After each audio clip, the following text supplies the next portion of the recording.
ဒီနေ့ဗီဒီယိုမှာတော့ Cherokee နဲ့ Georgia ဆိုတဲ့အမှုလေးအကြောင်းရှင်းပြပါမယ်။ American သမိုင်းတစ်လျှောက်မှာဒေသခံဌာနေလူမျိုးတွေနဲ့ United States မှာရှိတဲ့လူဖြူတွေနဲ့အမှုတွေအများကြီးဖြစ်ခဲ့တယ်။အဲ့ဒီအမှုတွေမှာနာမည်အကြီးဆုံးလည်းဖြစ်သလိုစာမေးပွဲအတွက်လည်း background knowledge အနေနဲ့သိထားတဲ့အမှုလေးအကြောင်းရှင်းပြပေးပါမယ်။ပထမအဆုံးအနေနဲ့ Cherokee ဆိုတာဘယ်သူတွေလဲသူတို့အကြောင်းရင်းကြည့်ပါမယ်။ရေခဲခေတ်ထဲကမြောက်အမေရိကတိုက်ကိုရောက်နေတဲ့သူတွေရှိတယ်။ဘိုက်ကင်းတွေမတိုင်ခင်ဥရောပတိုက်သားတွေမရောက်ခင်တည်းကဟိုအစော်ရရောက်နေကြတဲ့သူတွေပေါ့။အဲ့လူတွေကဘာမှဖွံ့ဖြိုးတိုးတက်မှုမရှိသေးဘူး။ hunter gatherer လို့ခေါ်တဲ့လူရိုင်းအဆင့်ပဲရှိသေးတယ်။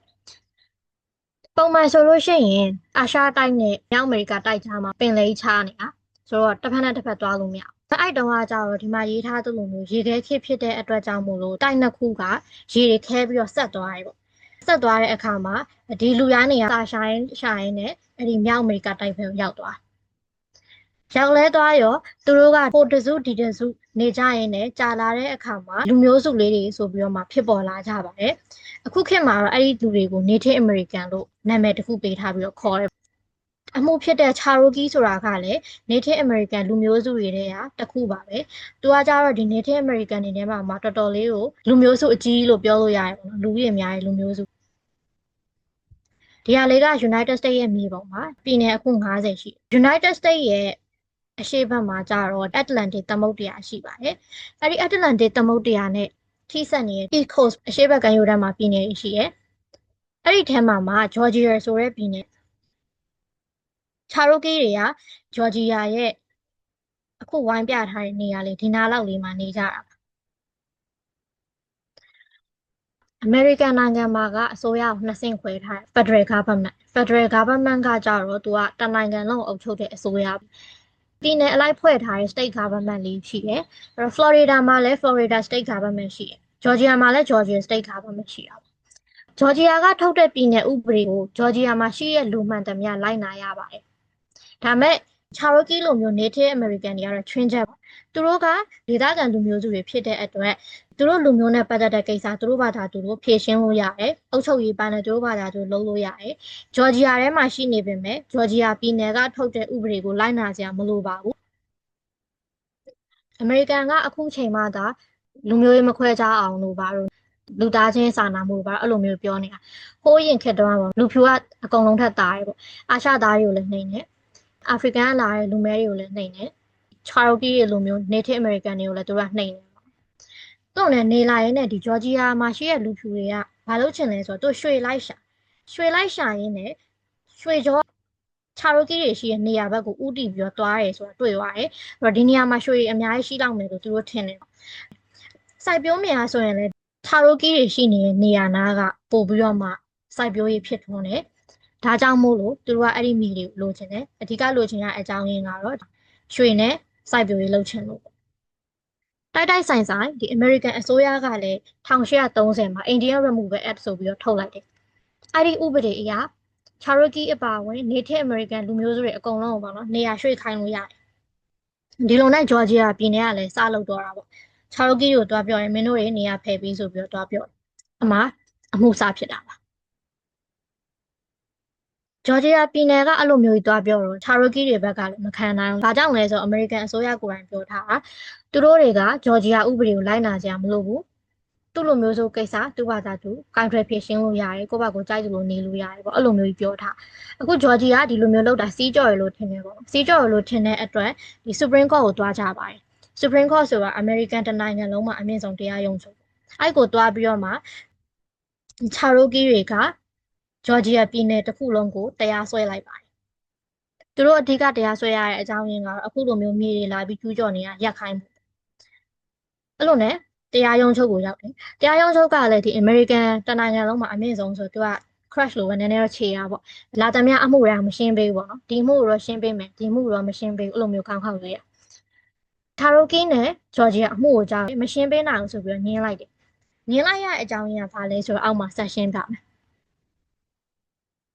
Georgia ပြည်ကိုတရားစွဲဖို့ဆိုရင်Georgia မှမဟုတ်ဘူးနော်တခြားဘယ်ပြည်နယ်ကိုမဆိုပေါ့ Florida တို့ Virginia တို့ဘယ်ပြည်နယ်ကိုပဲတရားစွဲခြင်းသည်ဖြစ်စေဒီအချက်နှစ်ချက်နဲ့ကိုက်ညီရပါမယ်တစ်အချက်နိုင်ငံခြားတိုင်းပြည်ဆိုရင်တရားစွဲလို့ရတယ်ဥပမာကနေဒါနိုင်ငံကနေပြီးတော့မှ Georgia ပြည်ကိုတရားစွဲတယ်ဒါမျိုးဆိုရင်ရတယ် ဂျပန်နိုင်ငံကဂျော်ဂျီယာပြည်ကိုတရားစွဲတယ်အဲ့ဒါလည်းရတယ်ဒါမှမဟုတ်ဒီ United States Citizen တယောက်ကဂျော်ဂျီယာပြည်ကိုတရားစွဲတယ်ပေါ့အဲ့လိုမျိုးလည်းရတယ်ပေါ့နော်ဒါပေမဲ့အခု Native American ကကျတော့ foreign state လည်းဟုတ်မနေဘူး Citizen of United States လည်းဟုတ်မနေဘူးသူတို့ကဘာလဲဆိုတော့ domestic dependent nation ဖြစ်နေတယ်မြန်မာလူဆိုရင်တော့ကိုယ်ပိုင်အုပ်ချုပ်ခွင့်ရလူမျိုးပေါ့ဝလူမျိုးနာဂကိုယ်ပိုင်အုပ်ချုပ်ခွင့်ရဒေသလို့အဲ့လိုပုံစံမျိုးလေး